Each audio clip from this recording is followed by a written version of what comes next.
Let this be your guide. With this podcast at your side, you'll be on your way to being qualified. It's the Aspiring Psychologist podcast with Dr. Marianne Trent.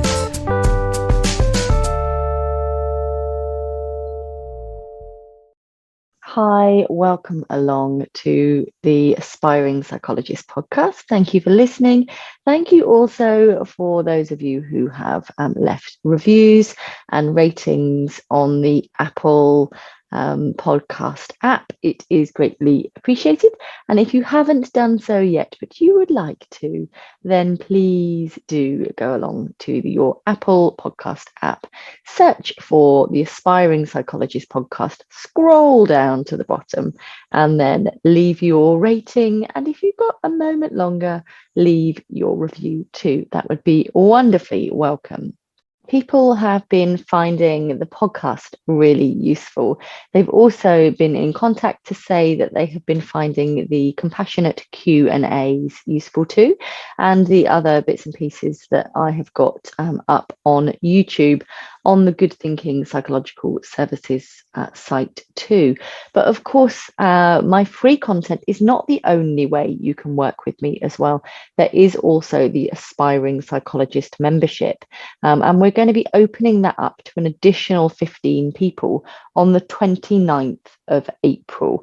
So to check out some more information about that, it's easiest to go to my Linktree site, which you can find on any of my socials, but it's Linktree and it's Dr. Marianne Trent. But there will, of course, be a link in the show notes for you to find out information about that. But the Aspiring Psychologist membership is a close-knit community where you get direct access to me weekly, and that includes monthly group Zooms as well, and useful content. So if the free content is this good, imagine how useful the paid content is too. So you can absolutely join the waiting list for that, so that when the morning of the 29th of April comes around, which is when the next lot of people are being admitted, only 15 people are being admitted, you can be fastest finger on the button to grab your spot to get even closer to me.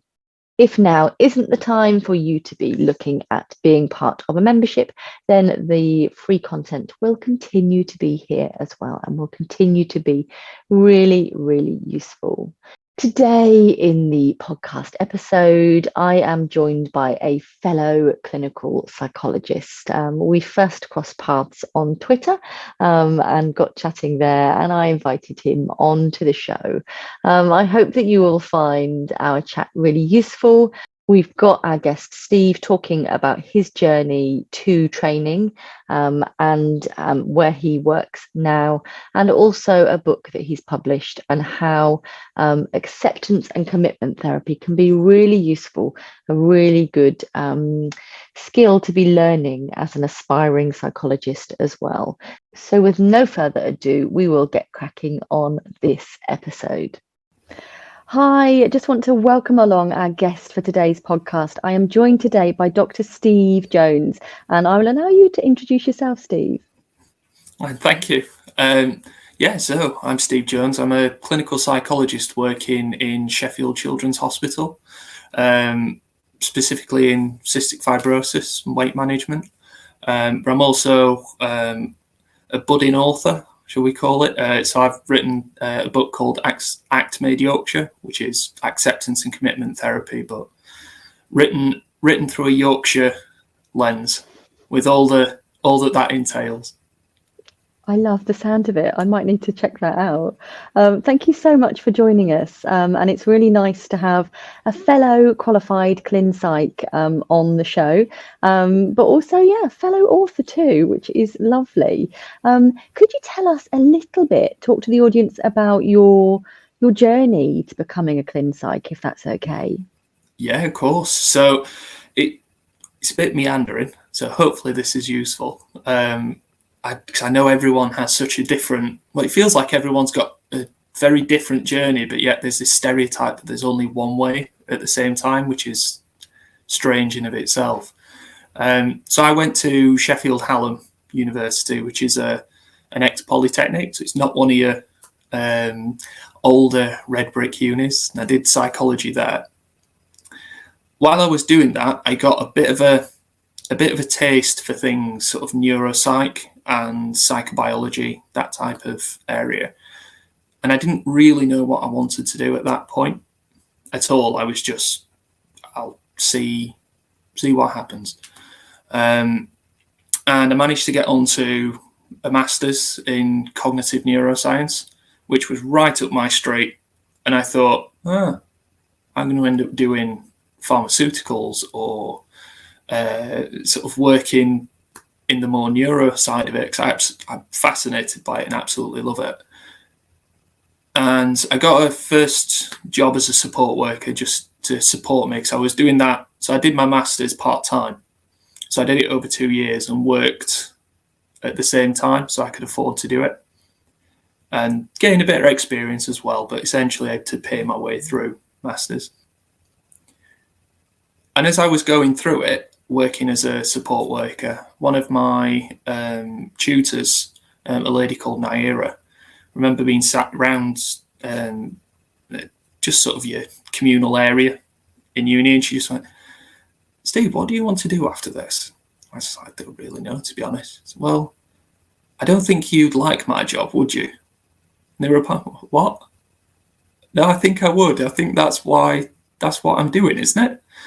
And she went, "I think you need to work with people. I think you'd be bored doing mine," which was, and it just sort of struck a chord. Oh, I don't know. This is what I thought I wanted. This is what I thought I was going to do.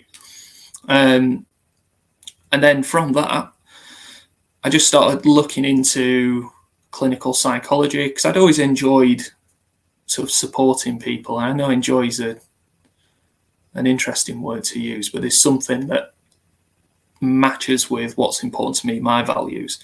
So just doing things through support work in family assessment units, and then I managed to get a support worker job in the NHS on an inpatient CAMS unit.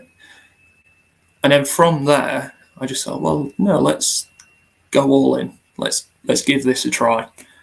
So I got an assistant psychology post, complete right place, right time. And then it just sort of snowballed from there, really. Managed to get on at Sheffield on the decline and never left. Not that I've ever left Sheffield in the first place. I've tried, but as the accent probably goes, I've never quite managed. I love that. And actually, it's a really powerful story of being sort of seen and validated before you'd even really seen yourself. You know, it sounds like you're really good at throwing yourself in and making the most of every situation and every work role that you're in.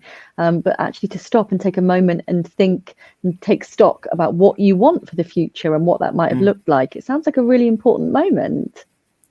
It was, and I remember, so the building that happened, that conversation with Naira happened in, it's not part of the uni anymore. I think it's flats, which is quite sad. It's like, oh, that was a really pivotal moment in my life. I'd probably be working in pure academia now, which would have been fabulous, but also I remember talking to someone and saying it'd be a bit like having a pizza, but one of the slices is missing. It's still good and you can still enjoy it, and yet you'd always know that there was a bit that wasn't there, and that would probably be that connection with people. Maybe you'd have found your way to clinical psychology anyway, but Naira helped you speed up that journey a little bit. And yeah, she's a very forthright lady in the most wonderful of ways. So if anyone would have sped that up, it would have been her. Great. And how long have you been in your current department, Steve? So I've been at the Children's Hospital for 2 years now. Because as it stands at the moment, I'm just coming up to the end of a position at Rotherham. So I've got a split post in paediatrics between the two. But I've been in Sheffield Children's for 2 years, having previously done 2 years in Sheffield Health and Wellbeing, which is an arm of ACT, which is a first qualified position, was an interesting first experience of the world of clin psych post qualification. Yeah, that's some hot water to fall into, certainly in terms of your bums on seat hours. I'm sure that was probably through the roof at times. And being able to use that opportunity, because obviously you do see that many people, and it's predominantly CBT, although I do a lot of ACT, is it probably no surprise. But from that, you're able to gain things like your BABCP CBT therapist accreditation because of that. So it's, there are opportunities that you can use to enhance and to say, actually, if we're doing this and it's actually helpful for me to get this training, because then I can give that back. I can use it. It was a really wonderful experience, and I wouldn't ever put someone off working in that environment as a clin psych, just for the opportunities it presents. I think sometimes we see the barriers only, don't we? But when you're in it, you can help with that. Absolutely, and when we're busy, there's so many learning opportunities there, aren't there? Very. Yeah. And actually, you've alluded there to the fact that you're doing a split post. I did a split post when I was qualified, and I've done a split post as an assistant as well. And just, a little bit of kudos to anyone currently working in split post roles, because my experience was fantastic. But you are working more than a full-time job there, is my kind of take-home memories of that. Yeah, wearing two hats, and it even down to really mundane things like having different mandatory training portfolio and stuff, like, never mind holding, this is this clinical caseload, this is this one, I get supervision for this here and this there, and just holding that is it's tricky at times. But like you say, you're getting double the experience, aren't you? You're learning how two different systems that ostensibly should be the same, but really, really aren't. You certainly learn quick. But yeah. So when did you qualify from Sheffield? So I qualified in 2017. So you were well clear by the time the pandemic started. Yeah, I just started, I was about 6 months into my Rotherham and Sheffield children's jobs when that happened, and then everything, adapted quick, or had to. How did you find weathering the storm of the pandemic working in children's services? It was a strange one, because I think a lot of the ability to offer sort of remote working, or even the thing that I'm speaking to you on now, is the ability to host meetings like this. I know people sometimes, I've had enough of Zoom now, I'm done with Teams, but actually the ability to offer that as an option to people was suddenly there. All that red tape that had been slowly eroded over a decade just disappeared, and you could do it. I think it's been really strange to view the world when you knew that colleagues in adult health were under far more pressure than us in children's services during the acute, I'm going to call it acute phase, because wherever we are at the minute with COVID is a different debate. But it didn't feel as pressured there, although within my speciality of cystic fibrosis, there was a lot of concern, obviously, with it, because for people who don't know, CF is a genetic condition that does, impact on lung health and respiratory tract.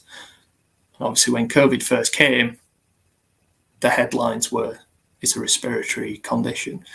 So there was a lot of concern there, but it was all quite hypothetical and risk. as opposed to people are actually dying at this point. So it was really, really challenging to sort of think of that. I suppose as it's changed and kids and teenagers and young people have been, we're in school, we're in bubbles, we're not in school, my bubble's gone down, I'm at home, I've got GCSEs, I've got social, I'm at a new school, but I'm halfway through year 8 and I've never been to this school. All of those things have started. You can see the impact because people have not had that, or to try and do GCSEs at home is just, regardless of who you are, that is hard. It's just not ideal. It's just not an ideal situation, is it? No. You know, what we know is that part of what helps us thrive is the environment sometimes, you know, and about it definitely being separate and different to home. Like people have not had it easy, you know. Many people haven't, regardless of their positions. Yeah, that's true. You know, I just really feel for the year 6s and year 7s that missed those important times, and also the year 10s and 11s and 12s and 13s. They missed some key milestones, and also they missed, you know, the sixth formers missed going out and drinking and, you know, socializing. Just all those things that you take for, well, that I remember taking very much for granted, and thinking sort of first year of uni, what would it have been like? That experience of, you know, the world opening up is essentially what that process is, isn't it? Of going to uni. And, well, yeah, it's essentially an extension of school now, because the world isn't opening up in all those other ways, those living away from home or going out and just, you know, partially fending for yourself. It's some of the continuation of grief and trauma, isn't it? That actually nobody needs to have died in order to have a grief response for what you've lost. And of course, the whole aspect of COVID, of course, is that many people did die, and so there's traditional grief as well. But there's secondary griefs and griefs for different reasons as well. You know, and like you said, I still can make myself smile thinking about some of my first year and second year uni, you know, fun and games. It's hilarious. And people just haven't been able to have those rites of passage in the same way. And that's really sad. Thanks. We're just going to take a quick pause here so that we can hear a little bit more about the Clinical Psychologist Collective. And then I will be back with you and Steve to continue this podcast episode.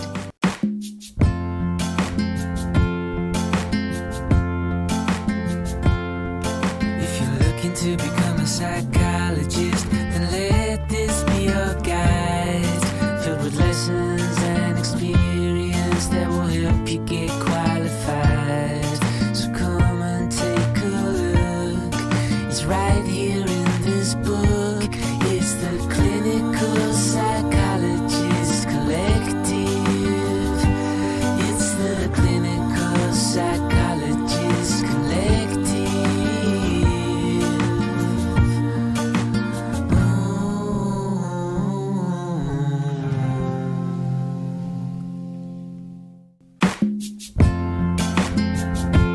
Hi, my name is Beth and I'm a psychological wellbeing practitioner from Newcastle.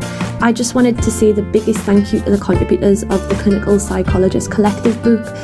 I've enjoyed reading this so much and have loved having an insight into the range of backgrounds and experiences people have prior to applying for the doctorate, and it's been really interesting seeing the potential barriers to the application as well and how I can try and work around this. I really started to doubt myself and whether I was good enough to apply for the clinical psychology doctorate, but this has really given me the confidence boost that I needed to give it a shot, so the biggest thank you ever.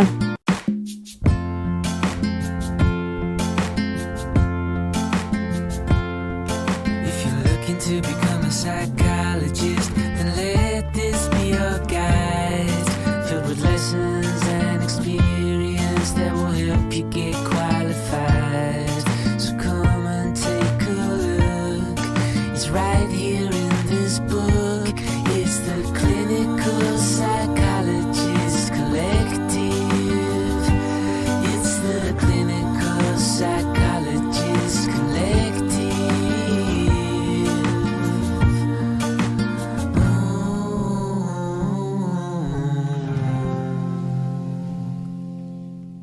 No, I was just thinking around sort of just people working from home as well, sort of adult populations. And I know from a personal point of view, I know I'm sat in a, aware of a relative privilege.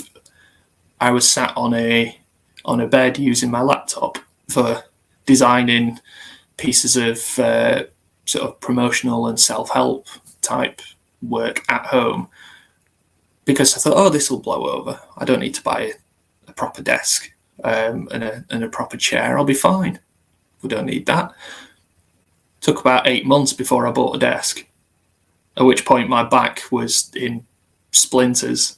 And I thought, I'll be all right. I don't need a proper chair yet. I haven't really got room in this spare bedroom, so I'll just use basically a folding IKEA chair, which did even worse things to my back.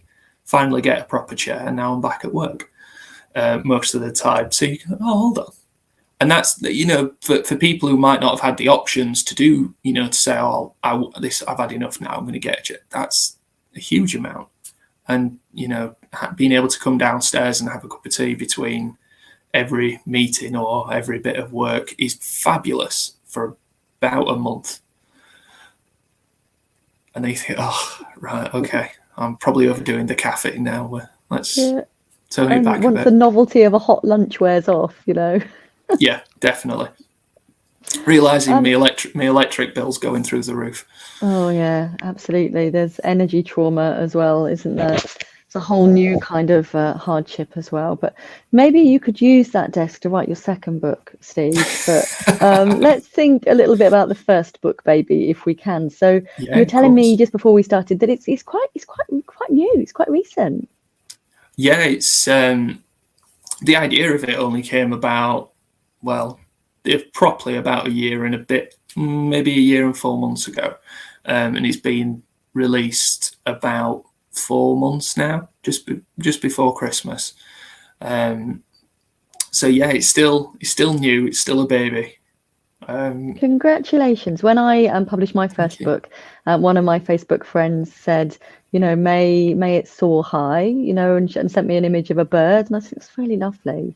Really lovely. And it's got, being on the topic that it is, it's got a lot of power to affect people in really good ways. Tell us a little bit about your book, if that's okay with you. Yeah, cool. It's the aim of it originally was, sort of acceptance and commitment therapy, which speaks to me both professionally and very personally. During training, it just seemed to connect. Oh, okay, this is the thing. This makes sense of people and behaviour and just what we do and how we do it.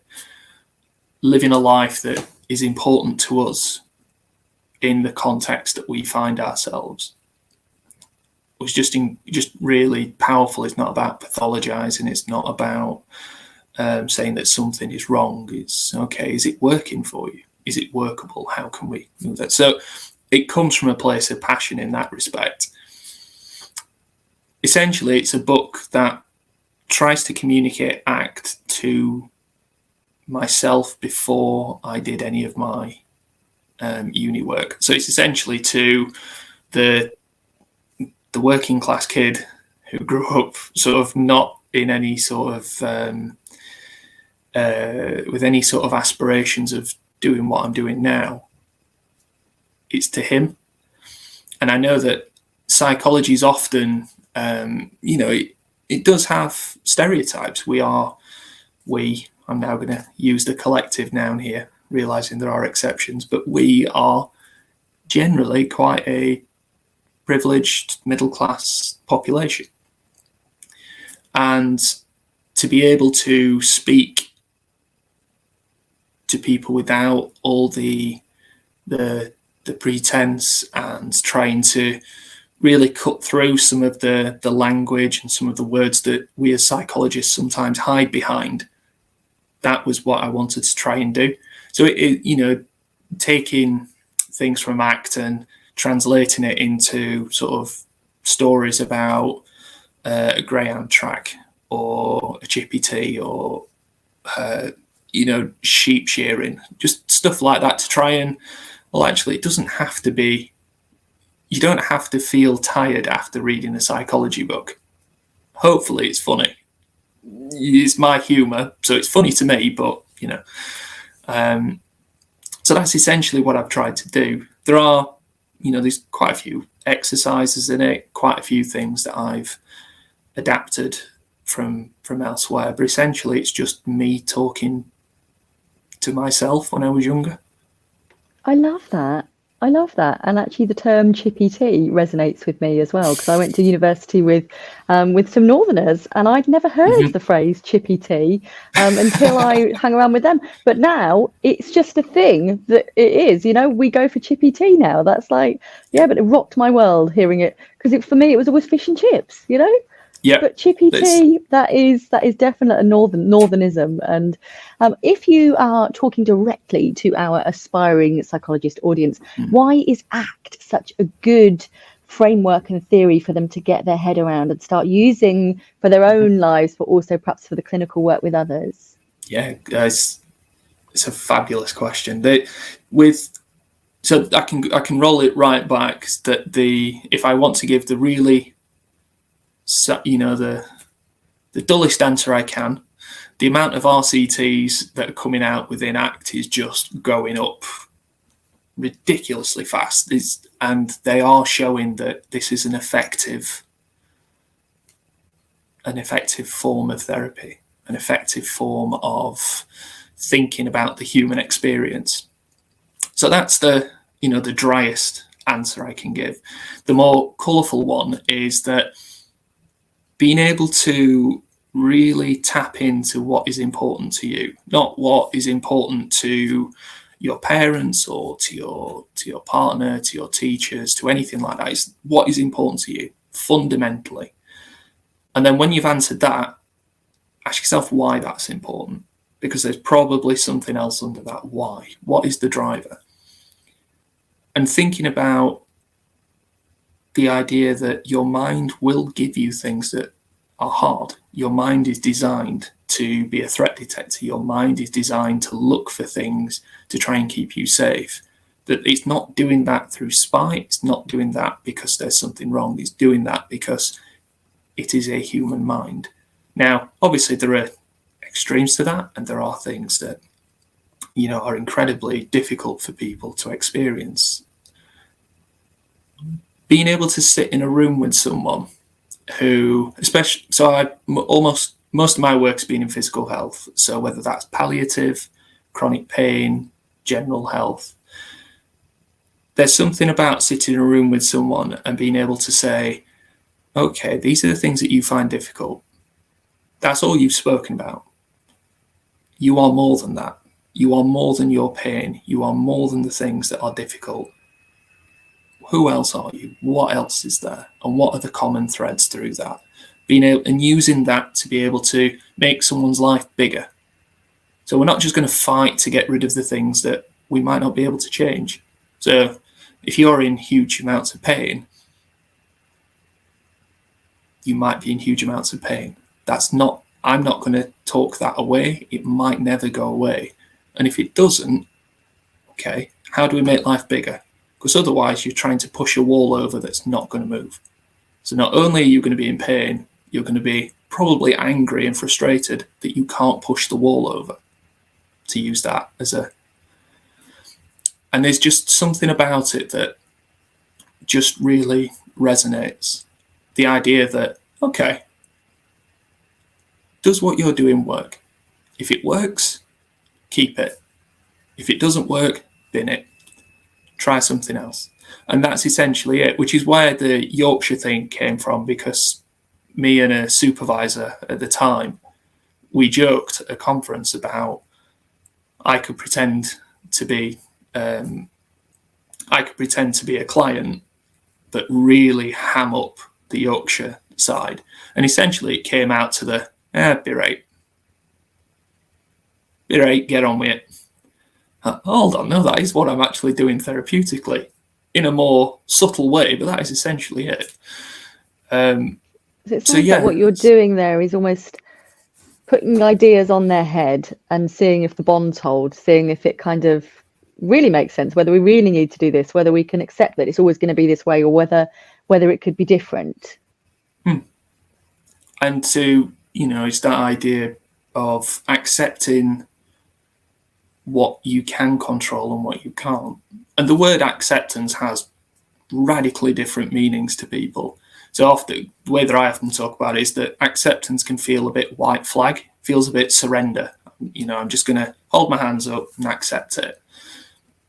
And that's not really what he's getting at. The idea is around willingness. Can you have this thing and do what's important? Because often we use a but, don't we? I want this, but this is in the way. So I think what you're saying there is it's not a passive process, this acceptance. No. It is still an active process. It's still a choice, and you still do have control. Because I know when I've tried to explain the concept of acceptance to people, sometimes it's like, well, it feels like it's giving up, but actually if we rechannel the energy that we're using to fight against that thing, then you might have all these other opportunities available to you. That's exactly where I'm coming from. Good. And so let's think, I know that we first got chatting on Twitter, and I know that you've got assistant psychologists working with you. Can you tell us a little bit about how assistant psychologists work in your service and what roles they do? Because that's a really common question that I'm asked. When I get my assistant psychologist job, what am I going to be doing? Yeah, cool. I love that question as a general question, because I think if you ask we're at the moment very lucky. We have a few assistants who work into various services with us.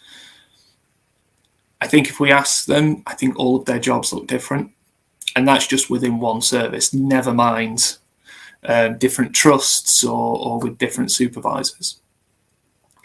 I think the general work is around low intensity intervention. So we're talking things like low intensity guided self-help type CBT work or group work. We're thinking sort of group development as well. And I cannot speak highly enough of the assistants who've contributed to some of these pieces of work. They're genuinely fabulous. We're also quite lucky in that some of the assistants that work with us, in fact all, have really, really valid and valuable experiences that they can use therapeutically as well, which is genuinely just fabulous from our point of view. But there are lots of varieties in it in terms of what else they're able to contribute to. So whether it's things like getting involved in service evaluations or helping up write research reports to little parts of the sections to then add to a main report, they're all incredibly valid. I think sometimes, so I'm thinking back to my assistant roles as well. One of them was incredibly number heavy. It was very sort of business side of psychology, which sounds really dry. However, being able to have, basically you've got a bird's eye view of the entire service at quite a big hospital. So it gave you perspectives that you wouldn't get if you were working in silo. So even that is an opportunity that you can use. And I think if one thing I probably advise anyone who wants to get into clinical psychology is not necessarily you must do this, you must do this, you must do this. It's whatever you're doing, how can you use it? How can you apply that in some way? And it's very similar to ACT in that sense of it's not what you're doing, it's why are you doing it? Why is this useful? Because that's often the thing that you can tell. So you could, when you see applications and interviews, it's often the person who's able to say, I've done this because of this, or this was helpful for me because this is how I've learned from this, and this is how I've developed from this. Often, the what is useful, it's really helpful, but the bit that's underneath it, the why has that been helpful? Why have you wanted to do this? That's the thing that you go, right. That's really useful. And, as you were talking, I was imagining like Pac-Man walking around sort of gobbling up all these little nuggets and using them. And then my mind was transforming. When I was at secondary school, we bought my friend this present that you'd gobble up. It's a reindeer. You gobble up these chocolate things, then you push it down and it poos it out the other end. But it poos it out exactly the same as it went in. And actually, that's not what we want from our assistants, is it? We want some element of transformation. We want them to digest what they've had, take meaning from it, and then give it back to us at a different point in a transformed way that shows us the resonance it's had with them. And so that's what really excites you when you see on a form, I think is what you're suggesting as well. Yeah. So when we see that coming in, you can see it's not just the individual experience, but the experience is the meaning that someone has taken from that. It's stitching together maybe 2 or 3 experiences. Like, right, this person really understands why they were asked to do this, what this means to them. And it really shines through. It does. And so what we don't want to see is reindeer poo on applications. Ew. Never thought I'd say that. That I think probably a Google whack. And I haven't thought about that little reindeer since I was about 12. That's just been storing itself in my head for the opportune moment when it was time to parrot that out. But this is an example of what we're talking about, isn't it? It's taking meaning from the world, gobbling up, storing it until it's ready to be something brilliant. Until it's useful, yeah. And who'd have thought that reindeer poo would be useful in? Absolutely. Yeah. Absolutely. Got to love a human brain, haven't we? Thank you so much for talking to us, Steve. This is going to be such a useful episode. And your book sounds absolutely brilliant as well. So I'd urge everybody listening to check it out. Where can they get hold of a copy if they'd like one? Yeah, so it's available through Amazon, either as a hardback or it's available as an ebook on Kindle. Perfect. And how can people connect with you on social media? So I'm on Twitter, ACT Made Yorks, ACT MADE YORKS. Lovely.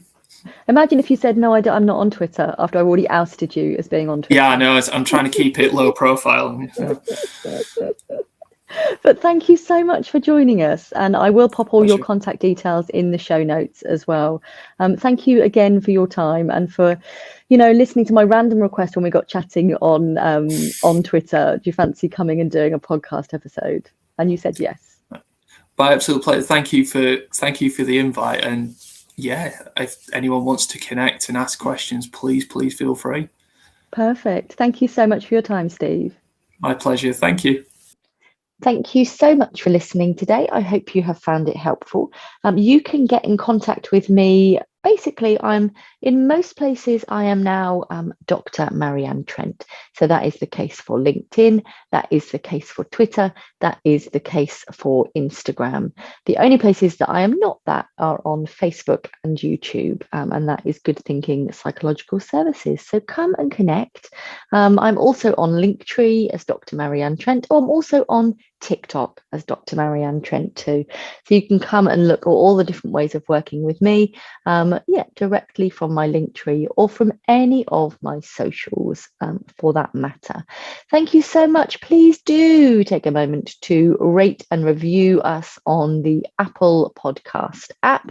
And I will look forward to catching up with you for our next episode, which will be landing with you at 6 a.m. on the next coming Monday, whenever that might be for you. Come and get connected. Come and let me help celebrate your successes on socials, because I do love to do that. Be kind to yourself. Enjoy the next compassionate Q&A, which is coming up. There's a little bit more information coming up for you in a moment about that. But yeah, be kind to yourself. Enjoy the spring weather, if it is indeed still spring where you are listening to this. And I will catch up with you very soon. Take care.